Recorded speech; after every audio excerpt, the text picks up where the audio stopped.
పరమాచార్యుల వారు ఒక సంకీర్తనలో బ్రహ్మమొక్కటే పరబ్రహ్మమొక్కటే, బ్రహ్మమే పరబ్రహ్మం అన్నాడు. బ్రహ్మం వేరు, పరబ్రహ్మం వేరు వేరు. సృష్టికర్త నుంచి మహాసృష్టికర్తగా పరిణమించే స్థితి అంటారు. రెండు ఒకటే, ఏది వేరు వేరు లేదు. ఆ మనసు పవిత్రతను బట్టి ఆ పదం వస్తుంది.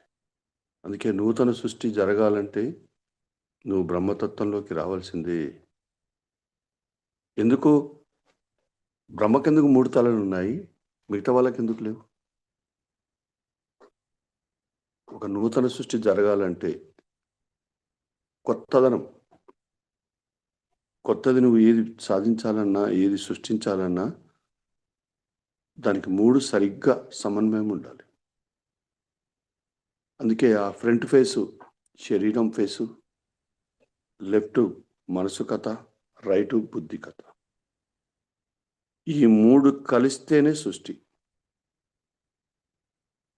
ఈ మూడు కలిస్తేనే ఒక స్త్రీ ఇంకొక బిడ్డకు జన్మ ఇవ్వగలుగుతుంది, ఆ గర్భం నిలబడుతుంది.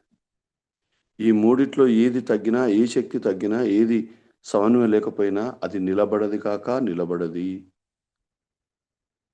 ఈ మూడు సరిగ్గా లేకపోవడం వల్లే ఈ అబార్షన్స్ ఇవన్నీ అక్కడి నుంచే వస్తున్నాయి. అది ఎవరికి అర్థం కాని విషయం. బ్రహ్మకు మూడు తలలు ఎందుకున్నాయరా అంటే ఏమో అంటాడు. ఒక సృష్టికి కావాల్సింది మూడు, ఆ మూడే ఈ మూడు: తమోగుణము, రజోగుణము, సత్వగుణం, శరీరము, మనస్సు, బుద్ధి. ఈ మూడు, ఆ మూడు పొందాలంటే ఎంతో కథ జరగాలి. ఒక నూతన సృష్టి జరగాలన్నా, ఒక బిడ్డకు జన్మలు ఎంతో సహనం కావాలి. మామూలు సహనం కాదు అది. భూదేవి అంత సహనం ఉంటే తప్ప ఒక స్త్రీ ఇంకొక బిడ్డకు జన్మనివ్వలేదు. ఒక స్త్రీ ఇంకొక బిడ్డని ఆలనా పాలన చేయలేదు. ఉరికి అన్నాడు ఆ పతి గారు, సహనమే ప్రగతి. ప్రగతి అంటే ఎదుగుదల. సహనం ఎప్పుడు ఉన్నత వైపే తీసుకెళ్తుంది. సహనం లేని చోట, అసహనం ఉన్న చోట అధపాతాళానికి పడిపోతావు. సహస్రానం ఉన్న చోట సముద్ర తత్వంలోకి వస్తావు. సహనం అంటేనే సముద్రం మారడం. సహనం అంటేనే సహస్రానం వైపు ప్రయాణించడం. అసహనం అంటే అధపతలానికి పడిపోవడం, అధోలోకాల్లో పడిపోవడం, అంటే కిందికి. అసహనం అంటే కిందికి, సహనం అంటే పైకి. మన ప్రయాణము పైకి కదా మన ప్రయాణము. అందుకే కదా సహనమే ప్రగతి అనే పదం వచ్చింది. ఈరోజు ఆ సహనాన్ని పొంది బిడ్డకు జన్మనిచ్చి ఆళ్ళ పాలన చేసి మళ్ళా పాత కథకు వస్తున్నారు అమ్మలందరూ. రకరకాల, ఇది ఎక్కడి విచిత్రం అనిపిస్తుంది నాకు. ఆ శక్తిని అలా కాపాడుకుంటే వాళ్ళకి తిరిగేలేదు.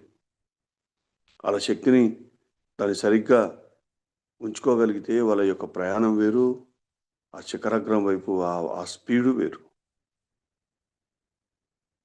అది కాగానే మళ్ళీ ఆసనం మొదలవుతుంది. మళ్ళీ ఆసనము అంత అస్తవ్యస్తం. అందుకే కదా ఆధ్యాత్మిక జ్ఞానం కొరవడం వల్లనే ఇట్లా తయారయ్యారు. ఆ గర్భం దాలుస్తారు, ఆ గర్భంలో ఉన్న శిశువుని ఎట్లా పోషించాలో తెలియదు, బయటకు వచ్చేంత వరకు ఎలా ఉండాలో తెలియదు, మనసుని ఎట్లా ప్రశాంతంగా పెట్టుకోవాలో తెలియదు.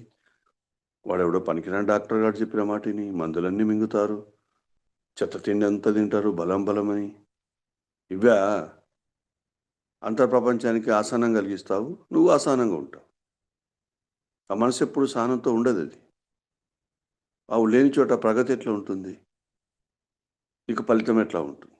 అందుకే పుట్టుకతో రోగాలతో పుట్టిన బిడ్డ బంగారంలా ఉండవలసిన ఆ శరీరము రోగాలతో కూడి మురికి శరీరంగా మారిన శిశువులకు జన్మనిస్తున్నారు.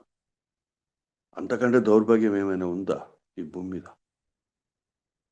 అత్యంత శక్తివంతమైన శరీరానికి జన్మనివ్వాలి, అత్యంత శుద్ధమైన శరీరానికి జన్మనివ్వాలి ఒక స్త్రీ. ఆ పురుషుడు ఇద్దరు. అసలు పురుషుడిలో లోపం పట్టమట, ఆడి వీర్యమే మురికి, ఆడి స్పెర్మే మురికి. మరి అలాంటి తండ్రి ఉన్నప్పుడు ఎలాంటి బిడ్డ వస్తాడు? మురికోడు రాకపోతే మంచోడు వస్తాడా? అది మురికి లేకుండా మంచి స్పెర్మ్‌ని పొందాలనే ఆలోచన, మంచి ఆహార పద్ధతులు, జీవన విధానం మార్చుకోవాలని ప్రయత్నం చేయడు. డాక్టర్ల చుట్టూ తిరుగుతాడు. ఇది చేసే పని. అందరూ చేసే పని ఇదే. దౌర్భాగ్యం. ఒక గొప్ప యోగీశ్వరులకు ఈ భూమి మీద జన్మ తీసుకోవడానికి తల్లి గర్భం దొరకని స్థితులు ఉన్నాయంటే ఇంక అంతకంటే దౌర్భాగ్యం. ఇప్పుడొచ్చింది. ఇప్పుడు మస్తు గర్భాలు దొరుకుతున్నాయి. ఎంతటి యోగికైనా సహించి, సహనంతో భరించి ఆ శక్తిని మొయ్యడానికి సిద్ధపడ్డ స్త్రీలు బొచ్చెడు మంది ఉన్నారు. అంటే వేళ్ళ లెక్క పెట్టడం కావచ్చు, కానీ ఉన్నారు. ఉన్నారు. ఇంకా వస్తారు. అంటే వాళ్ళు ఆ భూదేవి అంత సహనం పొంది ఉంటారు కాబట్టే అది భరిస్తారు ఆ శక్తి. మరి ఆ శక్తిని భరించినప్పుడు ప్రగతి ఎందుకుండది? ఆ శక్తి తరంగాలతో కూడిన ఆ అంతర్ప్రపంచం ఎంత మార్పుకు గురవుతుంది? ఎట్ ద సేమ్ టైమ్ 2 జరుగుతాయి ఏకకాలంలో. అందుకే కదా! ఆ సృష్టికర్త నుంచి మహా సృష్టికర్తగా మారాలంటే సహనమే కావాలి. ఏది వేరు వేరు లేదన్నాడాయన కదా! అంతా ఒక్కటే. బ్రహ్మమొక్కటే, పరబ్రహ్మమొక్కటే.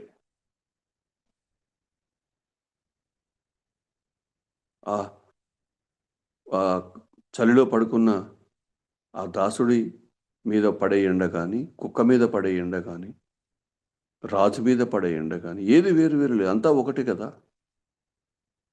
నిండార దాసుడు నిద్రించు నిద్రయునొకటే. పండైన బ్రాహ్మణుడు నిద్రయునొకటే అన్నాడు.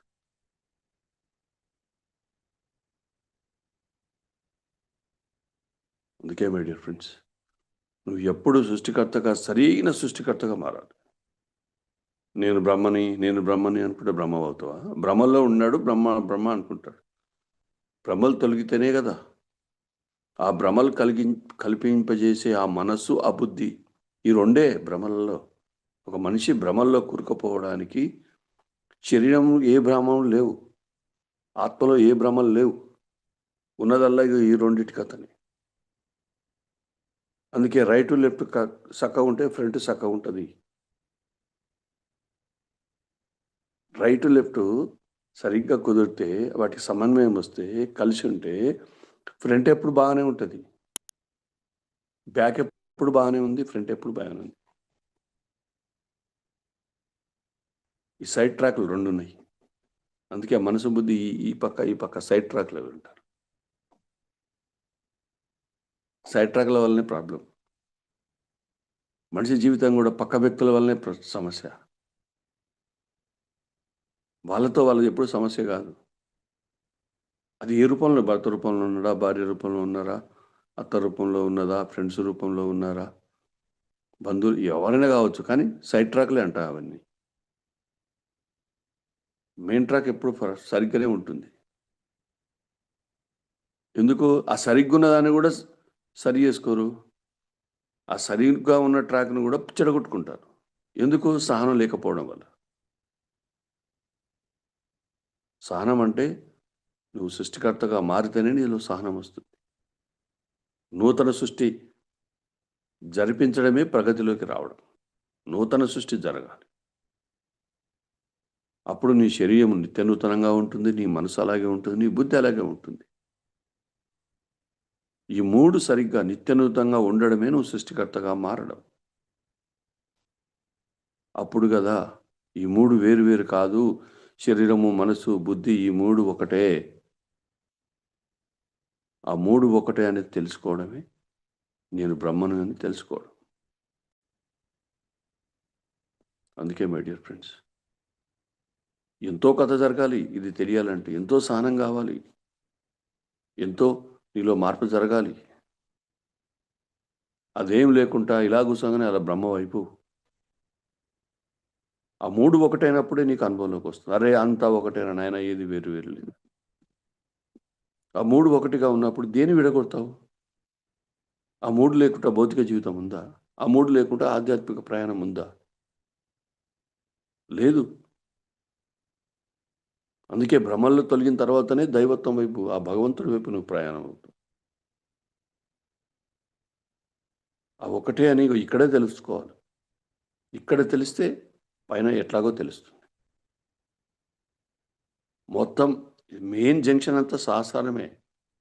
నీ శరీరం కథ మారాలన్నా, నీ మనసు కథ మారాలన్నా, నీ బుద్ధి కథ మారాలన్నా పైనుంచి దైవశక్తి రావాల్సిందే తోడుగా. అప్పుడు కదా నువ్వు దైవంగా మారే కథ మొదలవుతుంది.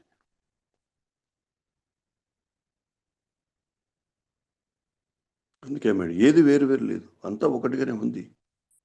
కానీ వేరుపడి ఉన్నాం కాబట్టే, ఒకటిగా లేం కాబట్టే ఈ ప్రయత్నం. ఈ ధ్యాన సాధన దేనికోసం? విడివడి ఉన్న ఆ 3 ప్రపంచాల్ని ఒకటి చేయడమే.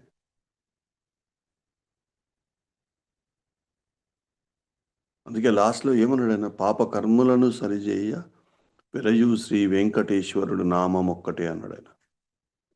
వేరుందా ఆ నామము? అంటే నీ ఆజ్ఞాచక్రం దగ్గర ఈ 3 ఒకటైతే, ఈ 3 తోడు అంటే శరీరం, మనసు ఒకటవుతుంది, బుద్ధి ఒకటి, ఆత్మ ఒకటి మధ్యన.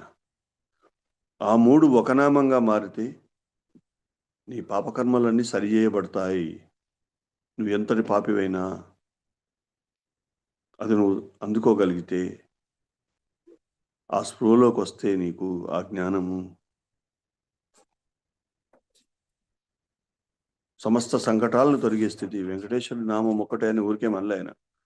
సమస్త సంకటాలన్నీ అక్కడుంటాయి. ఆ 3 ఒకటైనప్పుడు సంకటాలన్నీ తొలగి ఎంత పాపివైనా ఆ సమస్త పాపకర్మల నుంచి బయటకొచ్చే స్థితి. అందుకే అది వెంకటేశ్వర నామము అంటారు. అందుకే మై డియర్ ఫ్రెండ్స్, నమాచార్యుల వారు తను ఒక్కటే అని, అంతర్ప్రపంచమంతా ఒకటిగానే ఉంది, ఏది వేరు వేరు లేదని తెలుసుకొని ఆకాశమంత సహనం పొందిన స్థితిలో చెప్పిన మాట అది. సాధన అంటేనే సహనం. సహనం లేని చోట సాధన గురించి మాట్లాడడానికి ఏమి లేదు. సాధనే కుదరదు వాళ్లకు. సహనం లేని వ్యక్తులకు, అసహనంతో ఉన్న వ్యక్తికి ఏ సాధన అబ్బది అంత సులువుగా. ఆ అసహనం ఎంత తగ్గితే సాధన అంత గొప్పగా ఉంటుంది. అసహనం ఎంత ఎక్కువగా ఉంటే సాధన అంతా జరగదు. అందుకే సహనాన్ని బట్టే నీ సాధన ఉంటుంది. సాధనను బట్టే నువ్వు అంతా ఒకటే అనే విషయం తెలుసుకొని ఆధారపడి ఉంటుంది. అందుకే మై డియర్ ఫ్రెండ్స్, తప్పకుండా అందరం సహనవంతులు కావాలి. ఆ సహనవంతులు అయినప్పుడే నేను బ్రహ్మని, నేను పరబ్రహ్మని. బ్రహ్మ అంటే మన శరీరము, మనసు, బుద్ధి. ఆ మనసే పవిత్రత పొందితే అదే పరబ్రహ్మ. పరబ్రహ్మ అనగానే ఏదేదో అనుకుంటారు, ఆకాశం నుంచి ఊడిపడ్డట్టు. పవిత్రత పొందడము, ఆ మనస్సు, బుద్ధి పవిత్రత పొందడము. మూలాధారంలోకి వచ్చినప్పుడు నేను బ్రహ్మ అనుకుంటావు, విశుద్ధంలోకి వచ్చినప్పుడు ఆ పవిత్రత నేను పరబ్రహ్మని అనుకుంటావు. ఇక్కడి వరకు ఆ పైనుంచి ఓ గంగా వలె ఆ స్వచ్ఛమైంది, అత్యంత మల్లెపూ లాంటి స్వచ్ఛత కలిగిన పదార్థం పైనుంచి పడుతూనే ఉంటుంది. అది ఎంత మధురంగా ఉంటుందో చెప్పలేను. 3 రోజుల క్రితం నేను ఆ పదార్థాన్ని చూశాను. అంతర్ప్రపంచంలో ఒక ప్రవాహం వలె వస్తుంది. ఏమి స్వచ్ఛత అది! వర్షపు నీళ్లు ఎంత స్వచ్ఛంగా ఉంటాయో అంత స్వచ్ఛత ఉంది ఆ పదార్థం, ఆ జలం. అందుకే అది పైనుంచి ఆకాశగంగా అంటారు. అందుకే ఆ గంగకి సహస్రారం ఎట్లాగానో హిమాలయాలకు ఆ పైన ఆ గంగ అక్కడి నుంచి పారుతూ వచ్చే ఆ గంగ అంతటి పవిత్రమైంది. అందుకే దానికో లెక్కుంది. ఈ 3 ఒకటిగా ఎవరికైతే అంతర్ప్రపంచంలో పైనుంచి గంగని పొందుతారో అప్పుడు ఆ గంగ యొక్క విశిష్టత తెలుస్తుంది. దానికి ఇచ్చే రెస్పెక్ట్ వేరుగా ఉంటుంది. దాని యొక్క చూసే విధానం వేరుగా ఉంటుంది. ఎప్పుడైతే ఆ స్వచ్ఛతమైన ఆ గంగ వస్తుందో పైనుంచి మొత్తం ఒక రూపాన్ని ఈ 3 ఒకటి కలిసి ఆ బ్రహ్మ యొక్క రూపాన్ని నీలో, నువ్వే ఆ బ్రహ్మగా మారి నీ రూపం ఆ విధంగా పరిణామం చెంది నీలో చూసుకుంటావు. అది అప్పుడు కదా నువ్వు బ్రహ్మం అనే విషయం.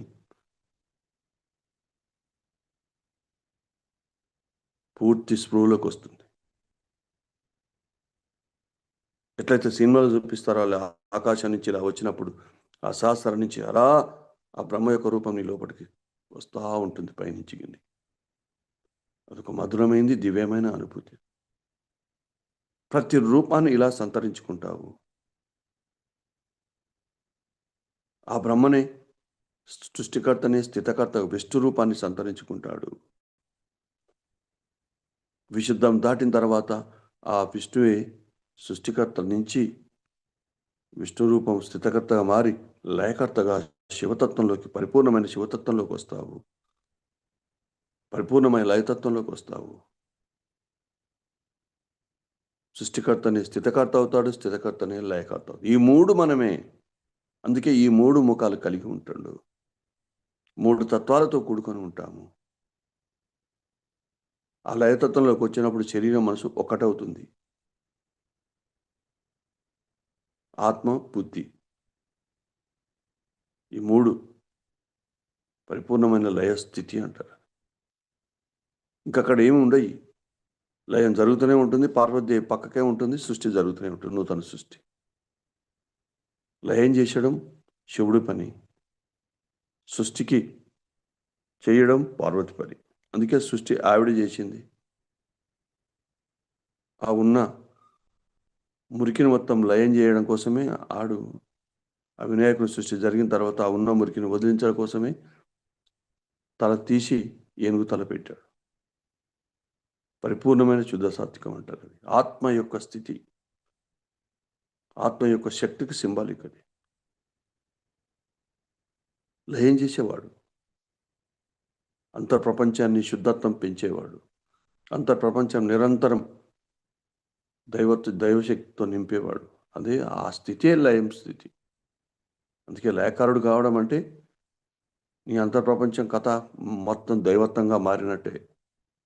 అందుకే ఆ అగ్నితత్వం, ఆ వేడి ఎంతలా పెరుగుతూ ఉంటే నువ్వు ఎంత భరిస్తావో అంత అగ్ని పుడుతుంది. గుర్తుపెట్టుకోండి.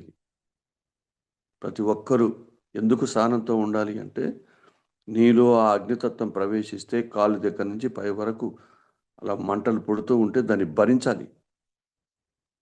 నువ్వు కొంచెం అగ్నికి కొంచెం నొప్పికే నువ్వు అమ్మో అయ్యో అంటే అక్కడే అయిపోతుంది. అందుకే ఫస్ట్ స్లోగా అలవాటు చేసిన ఫీడింగ్, చిన్నపిల్లోడికి ఫీడింగ్ ఇచ్చినట్టుగా కొంచెం కొంచెం కొంచెం కొంచెం అలవాటు చేస్తాడు.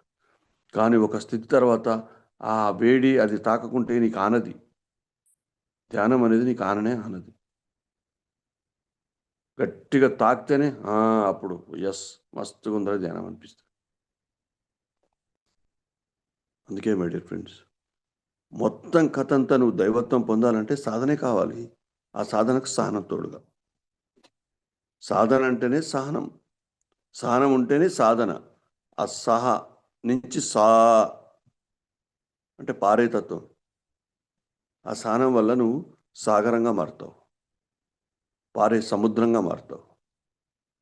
ఆ సానే అయింది చూసారా. సహనం ఉంటేనే సాధన. నఖశిఖర కమలంతుడు దశమద్వారం మొత్తం ఆ దశమ ద్వారాలు శుద్ధత్వం పొందే స్థితి సాధన అంటే అంత కథ ఆ పేర్లు. ఊరికేనా? పక్కోడంటే మానవు, పక్కోడు మాటలు వినవు, ఎవరన్నా చిన్న మాట అన్నా పడవు. ఏమంటావు ఇంకెక్కడుంది?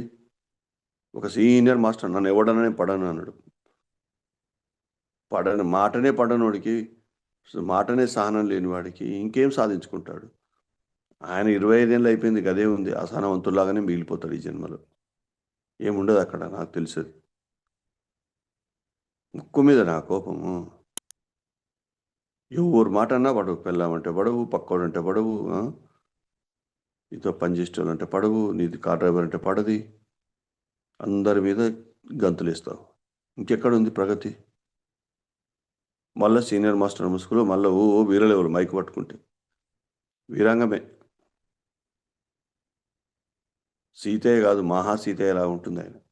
నేను ఎవరి మాట వినను, నాకు నచ్చిందే కరెక్ట్. అట్టాగే ఉంటారు మనుషులు. చాలామందిని చూశాను నేను. అషామాషా దేన్నైనా భరించేందుకే భరించేవాడే భగవంతుడు అవుతాడు. భరించినవాడు భగవంతుడు ఎట్లా మారుతాడు? భ్రమల్లో భగవంతుడిని వారు స్మరిస్తూ ఉంటారు. నేను దైవాన్ని, అహం బ్రహ్మాస్మి, అహం భ్రమలు పోవు, నేను దైవాన్ని అనుకుంటాడు. జరుగుతుందా అది? ఎంత కథ జరగాలి? బ్రహ్మగా మారాలి, విష్ణువుగా మారాలి, లయకర్తగా మారాలి. ఈ 3 మారితే అప్పుడు భగవత్ సాక్షాత్కారం జరుగుతుంది. నువ్వు దైవంగా, పరిపూర్ణ దైవం యొక్క రూపాన్ని నీ శరీరం సంతరించుకుంటుంది. అప్పుడు మాట్లాడు, నేను దైవాన్ని. అప్పుడు వస్తుంది అహం బ్రహ్మాస్మి అని. అప్పటి వరకు రానే రాదు. ఊరికే టైంపాస్ మాటలు. అందుకే ఎవరు వేరు లేరు. బ్రహ్మ ఆయన్నే, వి- బ్రహ్మ నేనే, విష్ణువు నేనే, శివుడు నేనే.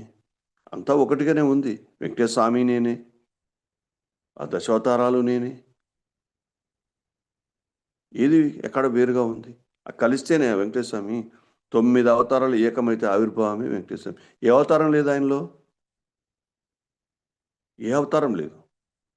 అదే మన ఎవల్యూషన్ కదా. అదే కదా మన అంతర్ప్రపంచం కథ. అన్నీ మనమే ఉన్నాము. అంతా ఒకటిగానే ఉంది. అంతా ఒక్కటే. దైవం వేరు వేరు దైవాలు లేవు. ఉన్నది ఒకటే దైవం ఉంది. ముక్కోటి దేవతలంతా ఒక దైవంగా మారితే నువ్వు వెంకటేశ్వర స్వామి అవుతావు. నువ్వు అదే, వేరు కానే కాదు అని తెలియజెప్పాడు హనుమాచ. ఎందుకు? ఆయన అనుభవపూర్వకంగా తెలుసుకున్నాడు కాబట్టి బ్రహ్మం ఒకటే, పరబ్రహ్మం ఒకటే.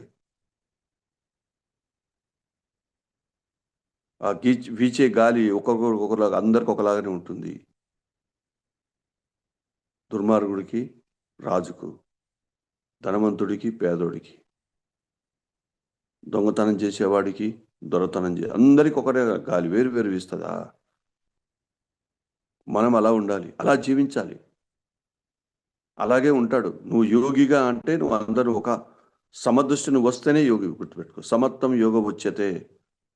నువ్వు యోగంలో ఉన్నతమైన స్థితిలో ఎప్పుడున్నావు, అందరినీ సమంగా చూస్తే, ఆ సమదృష్టి నీకు వస్తే, అందరినీ ఒకే దృష్టితో నువ్వు చూడగలిగితే అది సమత్వం యోగ ఉచ్యతే అవుతుంది. అందుకే మై డియర్ ఫ్రెండ్స్, ఊరికే మాటలొద్దు. నీ చేతుల్లో కనపడాలి అది. నీ ఆచరణలో కనపడాలి. ఆచరణ నేను కూడా ఏంది మాట్లాడుతావు? ఓ వీరంగం మాటలే. వీరంగము, వీరంగము, వీరంగం. దేనికి వీరంగం? ఏం సాధించామని వీరంగం వేయాలి? ఏమి సాధించకుండానే వీరంగం. సాధిస్తే ఇంకేముంటుందో? సాధించినోడు సర్దుకుంటాడులే, మాకు తెలుసది. సాధించకముందు నేను వీరంగమే. సాధించిన తర్వాతనే సర్దుకుండడం మొదలై, అంటే గమ్మున ఉండడం.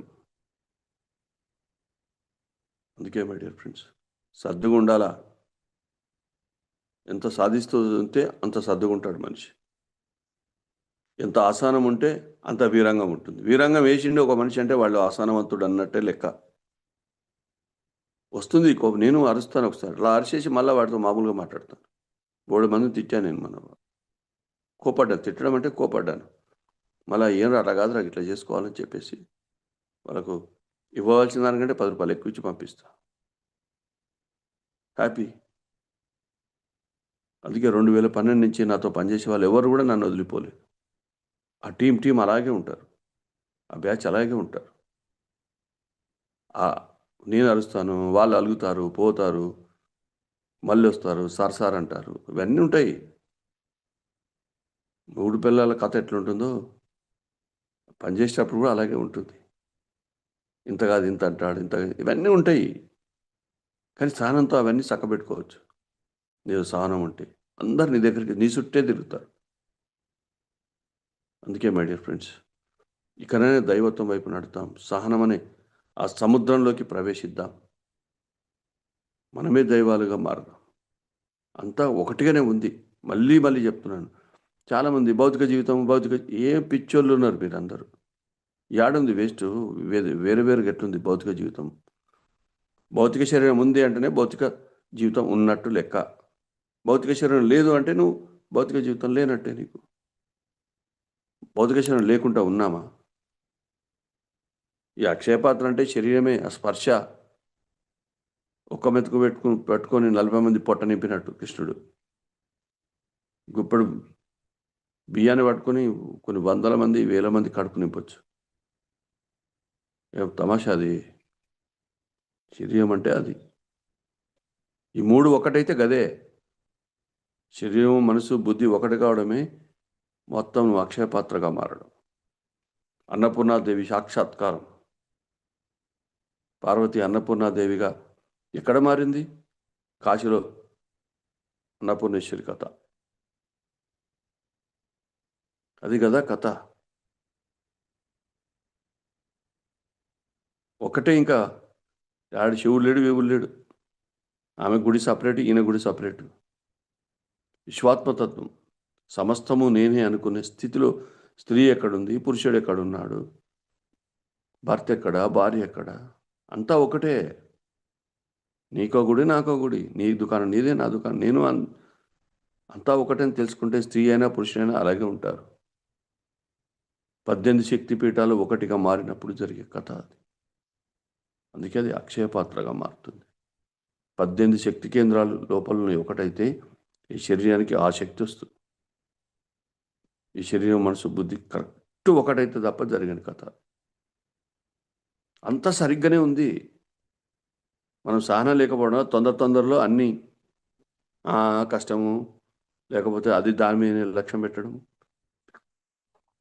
దాని మీద దృష్టి పెట్టడం, దానికి ఎవడో 30 రోజుల మూడో కన్నంటే వాడి దగ్గరికి పోవడం, ఇవన్నీ దాంట్లో భాగమే.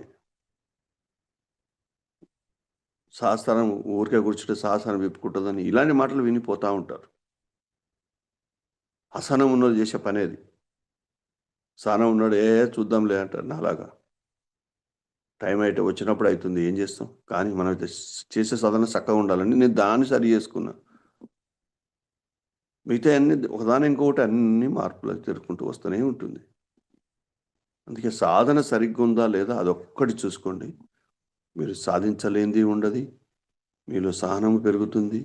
సాధించడానికి సమస్త వనరులన్నీ మీకు అందుబాటులోకి వస్తాయి. మీరే దైవంగా మారుతారు. Thank you very much. Once again wonderful day.